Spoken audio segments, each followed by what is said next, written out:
Трансляция идет? Думаю, можно. Okay, dear friends, welcome to the next webinar of the Understanding Russia series. Webinars for those students from African countries who are learning Russian language. At webinars, we talk about life in Russia. My name is Ekaterina Guskova. I work in St. Petersburg State University, and right now I'm in Moscow, so greetings from Moscow.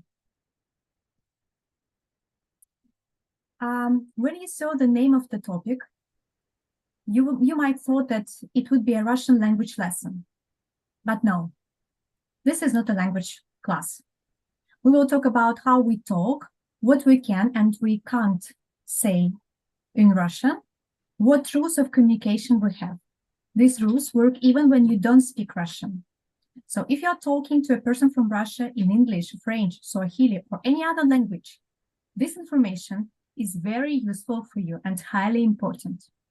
So please know Russian language class, but the information is highly important if you're going to communicate with Russian people. Well, let's talk about a smile. A smile is a very important part of communication. People in different countries and people in different cultures smile in different situations. Well, it is a stereotype, and it is said in many countries that Russians don't smile, and they never actually smile, and that's why they look very gloomy and angry. But that's not actually true. We do smile. Like, look at me. I smile. We do smile, but not very often. So in Russia, people smile in few situations. There's supposed to be a reason. Something good has happened, or we are in a very good mood, or we met our friend. So that's for sure situations we need to smile. So good mood, something good happened, or we met a friend. When we work, we have a serious business. And when we talk with the strangers, that's definitely not situation to smile. For example, if you are coming to elevator and there is already a person there, you don't smile because it's a stranger. And the main rule of smiling in Russia is that you must have a reason to smile. So if you come to elevator or if you're going by metro to work and if you smile, it's like looks very strange. In Russian language, there are two forms of telling you. So maybe you already know this one. It's ты and вы. So while in English only one pronoun you, we Russian have ты and вы. And well, you need to memorize these forms. And so when we use ты and when we use вы, we use ты once we talk about with close friends, once we talk with friends, with family, once we talk with like seniors and juniors, we can say you to the youngest one, actually. Also, we can say ты if we're colleagues at the same age, on the same age. Вы is a more formal way to address to a person. Вы is a form that we use for strangers, definitely. So if it's a person a stranger, you would say вы to him. And if the stranger or the person is older than you, so if you address to boss or to your teacher, you definitely also use вы. How to start saying like ты to each other? Well, first of all, like you can ask if you can change вы into ты. And if we talk to the elder person, so the eldest one supposed to offer you to change from вы to ты. Also, there is some kind of, you feel that you are the same age, you have common interests, and the situation doesn't demand to be so much serious and formal. You would also use ты. For example, in the bar, once you met some boy or girl and you feel that this is a not formal situation, well, why not to say ты? Well, how to start a conversation with a stranger, how to attract attention. In Russian, unfortunately, there is no words like madam or monsieur or miss or mister. So if you want to ask something in transport, in a store, on the street, you need to say извините, пожалуйста. That means excuse me, and then ask the question. So no ma'am, no madam, nothing. Sometimes you can hear that someone refers to a woman as a girl, девушка, and to man as a young man, молодой человек. Well, it would be polite if it's the older person says so. You can also hear what if person say девушка or молодой человек, a girl or a young man. If it's the person the same age, you can also if you see that the person is the same age as you can also say девушка, girl, or young man, молодой человек. And it wouldn't be very rude. Also, I just need to memorize one story when I was asking every day in one coffee shop for a coffee, and the guy was always saying to me, girl, this is your coffee, girl, this is your coffee. And one day I came to the coffee shop and he told me, woman, it's your coffee. So I was feeling like I'm not looking very good, very attractive to him anymore. Well, during the Soviet period, there were also words like товарищ, comrade, and гражданин, citizen. But believe me, we don't talk this right now any longer like this. But probably sometime policemen can address you like this, like гражданин, like citizen, maybe, but never товарищ, comrade. So we don't use it any longer. Well, let's talk about Russian names. People in Russia have a first name, patronymic name, and a surname. For foreigners, this is very difficult system. Well, I'm sorry for this, but you need to also to memorize this one.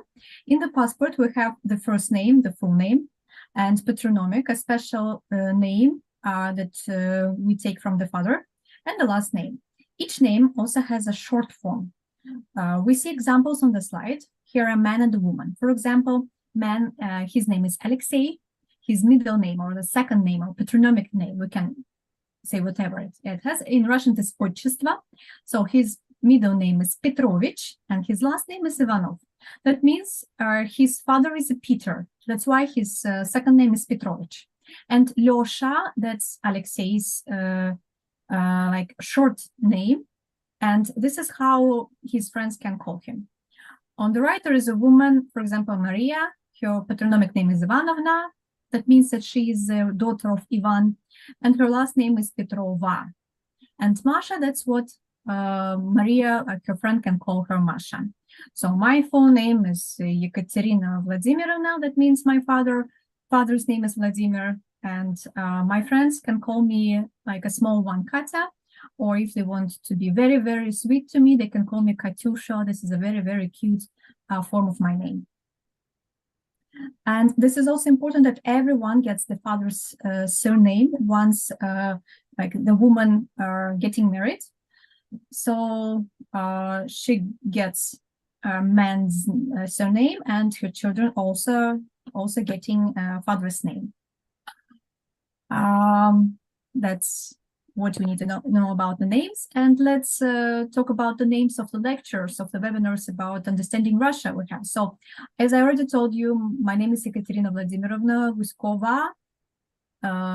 Already talked about this. So in French, on Wednesdays, webinar is hosting by Elizaveta Sergeyevna Bulusheva. Also, we have Tatiana Anatolievna Bekezina, Nadezhda Alexandrovna Dubinina, and Stanislav Borisovich Beletsky. So all of them host the webinars in French, in Russian, and Swahili like all the week.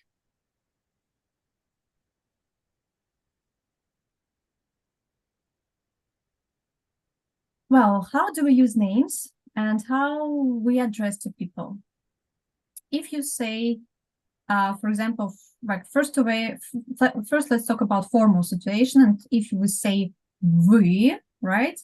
So if we say we at work, at university, at business meeting, we use the first name and patronymic name. So for example, I would be addressed at work like Ekaterina Vladimirovna. Well, at work at university, we often also use like the short form, just the name. So I can also be addressed just like Ekaterina. And these the situations when it's kind of emphasize the distance in the formal conversation. So, or use Yekaterina, the full name of the person, or use the full name plus the like father's name, Yekaterina or Yekaterina Vladimirovna. If we use ты while talking with friends, we use short form of the name, some like Katya, or sometimes we use full name Yekaterina. Also, you need to know that we don't use last names. So I will never be addressed like Guskova, especially like except in some cases, for example, at school. Sometimes at school we can be addressed like pupils, school students can be addressed by surnames, but in every life, in like at work and other cases, it's, I guess, for me, it's a little bit rude. Well, how we say hi and goodbye in Russian language? So again, we differentiate between ты and вы.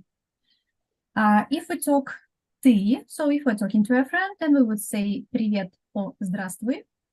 And to say bye, we would say пока. If we talk to вы in the formal conversation, we would say здравствуйте, здравствуйте. So we put this те to show that this is вы conversation. And to say goodbye, we would say до свидания. If you don't like these words, for example, my students don't like the first lesson when we meet здравствуйте, sounds maybe a little bit scareful. You can just say good morning, good afternoon, and good evening. For example, good morning would be доброе утро, good afternoon, добрый день, and good evening, добрый вечер. These phrases you can use both to ты and we, like even if you talk to a friend or if you talk to a director, you can all like when you talk to all of them, you can use good evening, good afternoon, good evening. So we said that in Russian we say ты for very, very like well-known people and friends. And who are these friends and who are these acquaintances and who are these people? In Russia, there is a friend and girlfriend, colleagues and family. You can talk about neighbors here too. A friend is a very, very close person. A friend is as close as a family. So we never call a person a friend if we know this person just 1-2 days. We would say he is acquaintance, like she or he is acquaintance. So a friend usually is a person with a common interest. And my friends and I understand each other very well. We support each other. That's very important for Russian culture. If we are friends, we do support each other, and we know a lot about each other. We can share the secrets, we can share gossips, everything. So an acquaintance, it's where the person just we're pleased to communicate with. It's not someone special, but maybe we have some common interests. But we can say that the person is very close to us. We have close and distant relatives in our family, and we also have close relationships with almost everyone. In our life, of course, there are neighbors. We communicate with them in different ways, but well, some neighbors we do love, some neighbors we don't love. So it's every time a very you can be sure that you will have a good relationship with your neighbors. If we talk with the friends and buddies and family, we discuss various topics and we discuss very personal information. We can argue, we can ask, and of course we can give an advice. In Russia, we like to ask and advise. That's also our cultural thing, especially if we think that these people are very close to us. Let's talk how teachers and students communicate. So how teachers and students communicate during seminars, during Russian language classes, and other practical classes. Well, First of all, only the teacher speaks at the lecture. So we will talk about seminar here, not about the lecture. At a seminar or Russian language class or any other practical classes, teacher is the one who is speaking and he's the leader of the conversation, we can say. At the university, a teacher often asks questions to the audience, and any student can answer these questions. And if you know the answer. If you also want to ask a question, you can raise the hand and you also can ask the questions. You can even argue and debate, but in a very polite way, right? So we are okay with the kind of discussion, but again, don't forget to use some polite forms of Russian language. Well, we already talked that in Russia, people usually live in a very large apartment buildings. You can see this apartment building, for example, on the right, on the photo on the slide. A typical apartment building is a building with 10, 16, or 18 floors. There are 4 or 6 apartments on one floor, on each floor, and this is almost 600 apartments in one house, like a lot, right? And of course, we don't know all of our neighbors. But we are friends, we can be friends. As I said, we can be friends with some of them. For example, our apartments nearby, right? And if something happened in our apartment, sometimes we can ask for help just with a neighbor, like ask a neighbor to help us. Or if we have a common problem, for example, like the lights switch off or there is no hot water, we also can just help each other, asking, for example, do you have hot water now or not? And maybe to try to fix it together. We greet our neighbors in elevator, but we don't always stop. People know a lot of neighbors in the apartment building if they have a small children or if they have a dog. So, for example, I don't have a dog and I don't know my neighbors at all.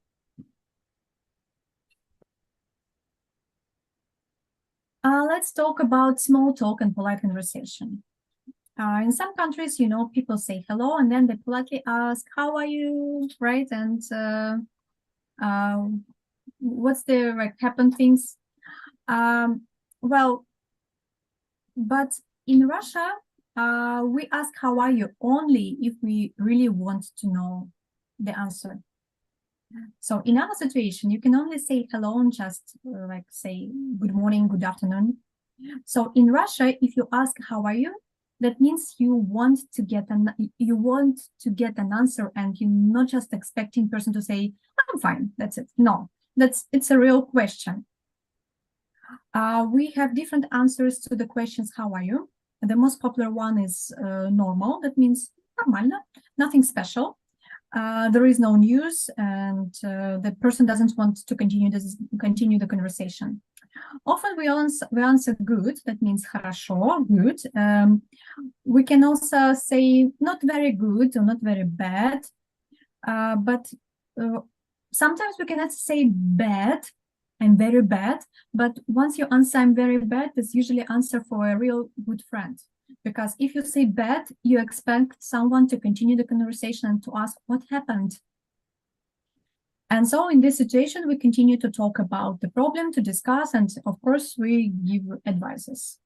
So on the slide, there is a note that small talk is a very untypical in Russian language.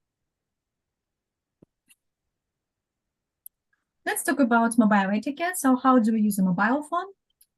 Well, we usually call and write messages. So voices messages are not very popular in Russia. We usually use video calls with our families if our relatives live in another city or maybe in another country. We also use video calls for work. We can communicate with colleagues in other cities or countries. What are the rules, basic rules of mobile etiquette? Etiquette says that when you participate in personal conversation, for example, sitting in a restaurant with friends, talking on the phone and reading messages is very impolite. If we want to call a person, and this is an important topic, we often first write him a message and agree on the time of the call. So I have a problem, I need to talk with my boss, so I'm writing to him, so I'm sorry, are you available for my call? Is it okay if I call you? We have the concept as a term of non-telephone conversation. We say this if we want to discuss some particular issue that is very important to us, or it's very personal topic. We usually want to talk about this problem like face to face with the person during a meeting. What social networks we have? The most popular messengers apps are Telegram, WhatsApp, and VK, that is Vkontakte. So you can see them on the screen. We write messages to each other by WhatsApp. There we have group chats for work. We also write messages in Telegram. But Telegram still has many channels on different topics, different blogs that we like to read. So Telegram is not only for chatting, it's also to read some news and informational channels. Russia has its own social network, Vkontakte. This network is really, really popular. There you can post photos, correspond, like to chat with friends and like to share your news. So like Facebook, Instagram, and others like some social networks don't work in Russia. This is due to sanctions. So in Russia, you can't use Facebook or Instagram any longer. What we talk about. In every culture, there are topics that can be discussed and that can't be discussed. And in Russia, you can always talk about weather, especially if you live in St. Petersburg. For example, I'm always complaining about there is no sun in St. Petersburg. It was only, I guess, 15 minutes of sun last month, I guess. So we often talk about the books we've read and the movies we watched. If people love theater, we can also talk about it. We like to tell like where we want to go for vacation, for business trips. Like sports is also a very popular topic to discuss. For example, we discuss football, but also we like to talk about ice hockey and figure skating. We talk about work, news, projects, and discuss different situations at work. Students talk about their studies. They discuss teachers, classes, and exams. If people have family, they talk about their children and their relatives. If we have pets, we talk a lot about them. And well, like personally, I would put this as my first topic of conversation. My cat is the main topic. Like when I talk with my friends or with anyone I know, I always talk with my friend about my cat. So these topics are universal, and you can always talk about these topics with your friends, with colleagues and classmates. And also, it's not common these days to talk about politics. Well, there are topics that we in Russia can only discuss with good friends or with family. This is money issues, like salary. So we don't discuss how much money we get and like our salaries, amount of our salaries with like not so close people. We don't talk about our successes. It's interesting, right? But it's not very nice to praise yourself, to say how good you are, how successful you are. So in Russian culture, you need to be shy. We don't talk about sex and private life with colleagues and acquaintance. We think that this is a very personal topics. We don't discuss health and religion as well. We also think that this is a very personal topics. There are questions that we don't usually ask. For example, we never ask women, are you married or not? Well, it's the question that we don't ask, but sometimes people do ask this one, but it sounds very rude for me. It's really impolite. You can find out about this already during the conversation or see if someone has engagement ring or not, right? So that's why, in my opinion and general opinion, that it's not really okay to ask if the woman or the man are engaged. Men and women are usually not asked the question, do you have a family? This also can be found a little bit not polite during conversation. We don't ask about how old are you. So if you want to ask one of these questions, you can say you want to ask a personal question. So just to warn before asking, like, I'm sorry, can I ask a personal question? How old are you? I would never say my age to no one. So this is how you show, if you ask this beforehand, this is how you show your respect for people's privacy. The issue of family can be also traumatic. Someone recently divorced, someone a widow, so it's a very, very personal topic. So first ask if you're allowed to start this kind of conversation. Compliments. So when do we pay compliments? When we want to say something nice, pleasant to another person. We can say, for example, "Oh, wow, you speak Russian perfectly. You play the guitar very well." If someone won a sports competition or did a good job, we also say a compliment. There are compliments for women. For example, you have a beautiful dress, you look very good today. Such compliments are usually said by men, and this is a very common.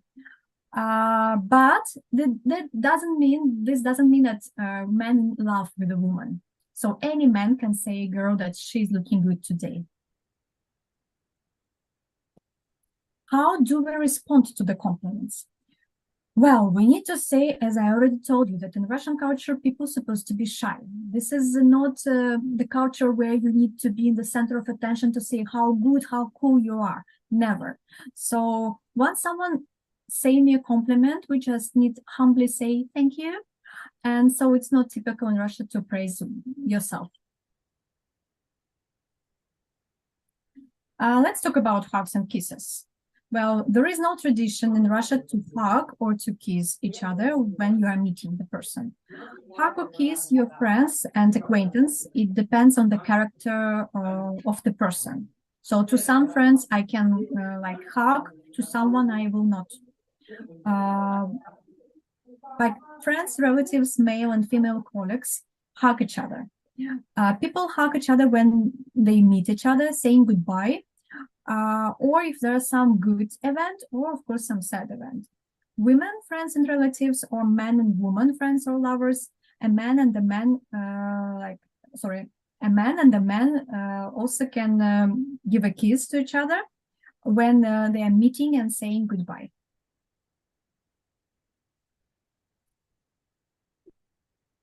Handshaking. The handshake is another important topic in Russian culture. In Russia, hands are shaking briefly, quite quickly, 1-2 seconds. Here, like a handshake is a typical male gesture, we can say. If the elder or the younger greets, the elder first gives a hand. Women, I would say so, two women never shake hands to each other.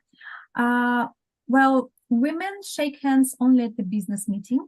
And if a woman shakes hands with a man, she usually first gives the hand to shake. Let's talk about personal space. So every country, every culture has its own understanding of a personal space. Personal space is a territory that a person considers his own and doesn't feel very good if someone interferes. For example, in transport, we will not sit next to another person if there are a lot of empty spaces around. In the queue at the store, we will not stand very close to each other. At a lecture or at university class, we will sit at the table together, but if there are three or four students at the table, it would be a problem for us. During conversation, we don't stand very close to each other. So we think that it's a little bit like not okay to stand so close. Scientists say that it's a very, it's a very small private personal space in Latin America. The average in Eastern Europe, like the average distance is in Eastern Europe. So Russia is a kind of average middle personal space. And in Western Europe and in USA is the largest personal space. But we need to say that the situation probably changed a bit during COVID-19 time. But so far, scientists haven't told about it. So how to understand what distance we need to keep between each other? Anthropologists answer this question. We have already said that there is a different distance between people in different countries and cultures, but there are some like rules of distance for different groups of people. For example, it's intimate zone. for children, parents, close relatives, lovers. It's also personal zone for official meetings. It's also social zone that people don't know each other. And also there is a public area for people when they talk in a large groups, and we stand at a very big distance.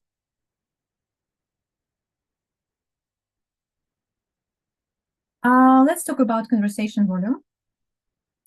Sometimes foreigners say that we speak softly to Russians. In different language, in different cultures, there are different rules how loud you need to be during speaking.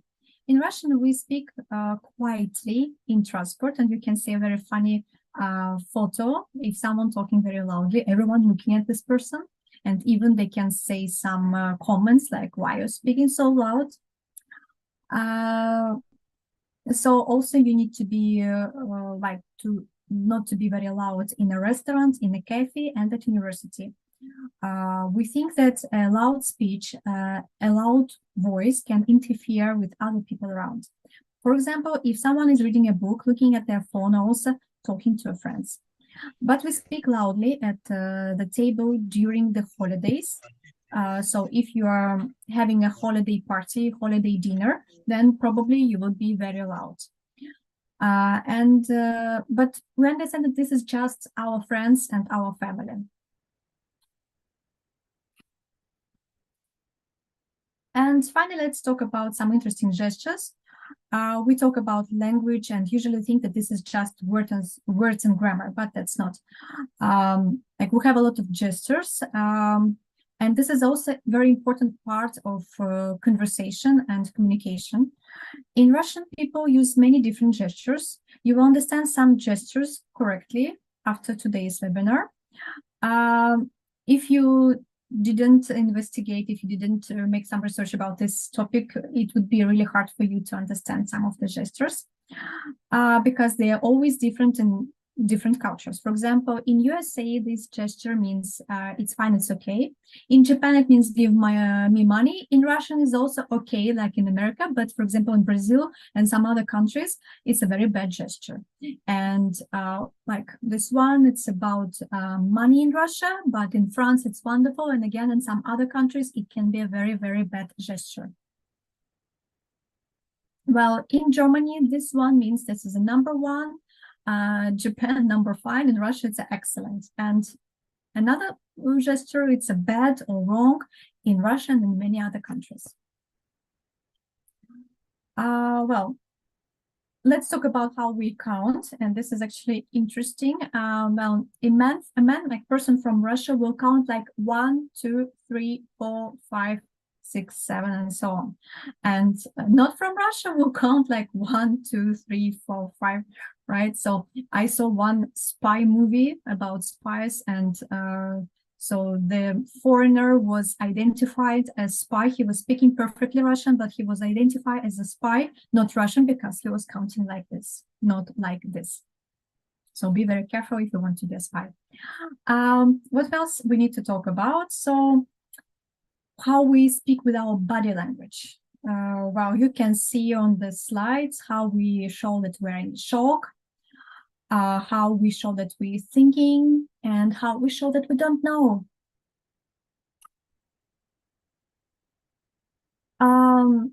Also here how we can show that some don't speak so loudly. We can show like this. We can also say like, are you crazy? Are you normal like this? And what else? We can also, the last one, let me check. Yes, you can show like this if you don't want to listen, if you want to show the person that you don't want to listen. What else we can show by gestures? Well, like this, we can show that you are stupid, or you need to think. Number 8 picture, you can show that you are thinking. You are like doing like this on the table, you are nervous. You show like this, it's forbidden. You show like this, it's intention or it's important. And you shake the hands by saying hi and goodbye. Well, what else we need to say? We say hello, and the man sometimes can take off the hat.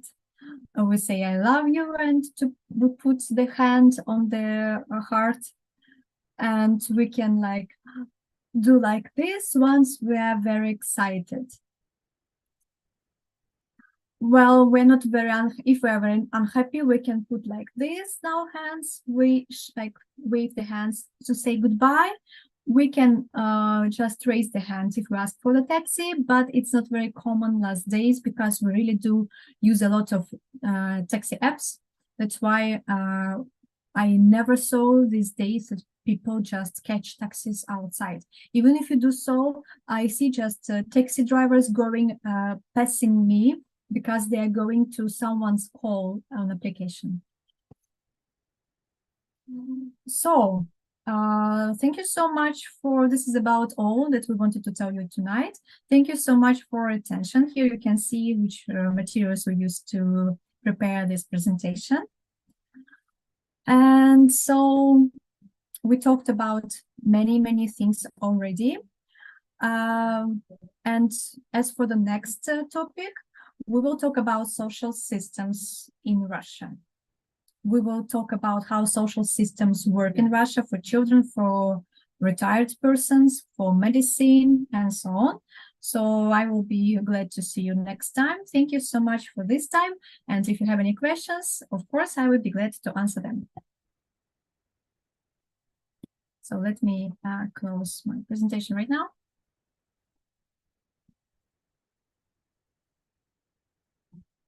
And I'm going to check right now the chat.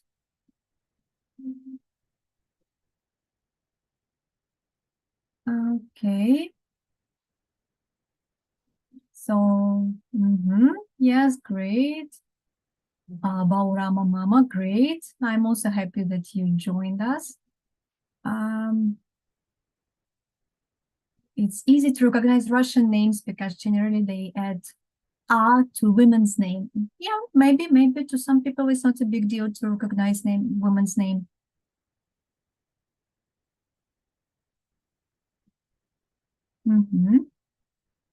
Okay, so anyone want to ask any question?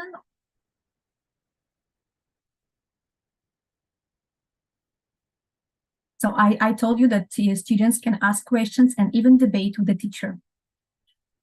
So I will be okay with this.